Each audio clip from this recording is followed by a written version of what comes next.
Hello, children.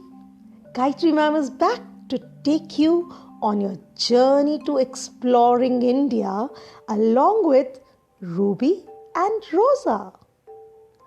After bidding goodbye to the God's very own country, Kerala, both Ruby and Rosa were inquisitive about their next destination. Dia and Tanish too couldn't hold the surprise for very long. Next, they were all going to the home of Kanchenjunga. "What's that?" asked Ruby. To this, Rosa was the first to respond. Kanchenjunga is the famous mountain peak in the Himalayas. It is the third highest mountain peak in the world after Mount Everest and K2. Tanish, I've guessed the next Indian state by a clue. "Isn't it Sikkim?" said Rosa. Yes, you're absolutely correct, Rosa. Next, we are headed towards the second smallest state of our country, which is also the gateway to the northeastern corridor of India. And you shall be surprised that this Indian state shares its boundaries with 3 countries, said Danish. Yes, continued Dia. Sikkim is bordered by Nepal to its west, China in the north, Bhutan towards the east, and the state of West Bengal to its south. Not only this, you will be amazed to hear that this little state has 11 official languages, with Nepali being the most spoken one. Too many, isn't it, for its size? Laughed Dia. At Pakyong Airport, they were greeted by Tuan and Isha. "Namaste. Welcome to the land of peace."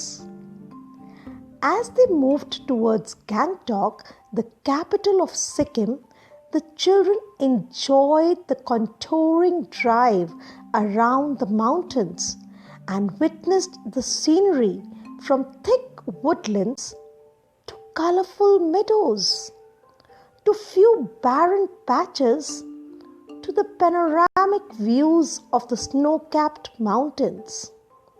Sikkim was truly the destination they all were falling in love with. At Tuan and Isha's home, they had a sumptuous meal of steaming hot momos. "Yummy! They are so delicious," said Ruby. The majestic view of Himalayas from every corner of the house just kept them spellbound.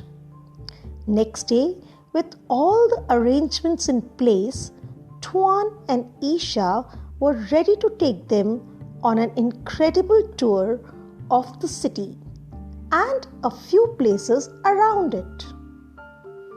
Gangtok is a perfect amalgamation of cultural, scenic beauty and modernization. The day started with the visit to the Rumtek Monastery. The air was filled with Buddhist chants. It was the perfect place to experience serenity and peace. Next, they moved towards the Songmo Lake, also popularly called the Changu Lake. This lake is considered sacred by the local people, and the water here is believed to have medicinal value.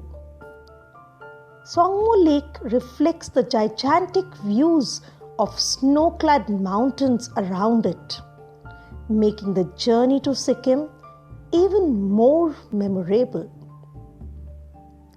Further, as they drove towards the Nathula Pass, the border shared by India and Tibet, they witnessed the beauty of the Teesta River. This river is like a magical delight for its visitors. A quick stop over for river rafting in the Teesta was an unforgettable experience. At Nathula, Ruby and Rosa picked up a few mementos for their family and friends from the vibrant Tibetan market. It had been a tiresome day. At dinner time, Tuan and Isha had gifts for all the 4 children. Each one was excited about the book they received on Sikkim. Rosa couldn't wait to read it. She came across few amazing facts about Sikkim, which she shared with all. Would you also like to know about them, children? Okay, so listen carefully.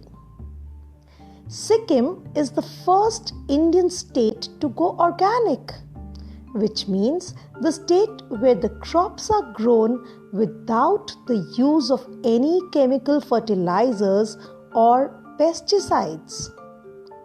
It is also the home to the beautiful rhododendron flowers. Sikkim children has also the first mixed heritage world site. The Kanchenjunga National Park is a home to 18 glaciers, lakes, mountain peaks, waterfalls, forests, 124 species of mammals and 300 species of birds. The state is also very environment friendly, and here the use of plastic bottles is totally banned. We all Indians need to learn a lot from the examples set up by the people of Sikkim. Children, can you think of some ways to make your capital city of New Delhi a role model for other states? Do give it a thought, and we shall discuss about it in our online classes. Though Rosa was still glued to the book, others slept off as another day held a new surprise for them. Can you make a guess, dear children?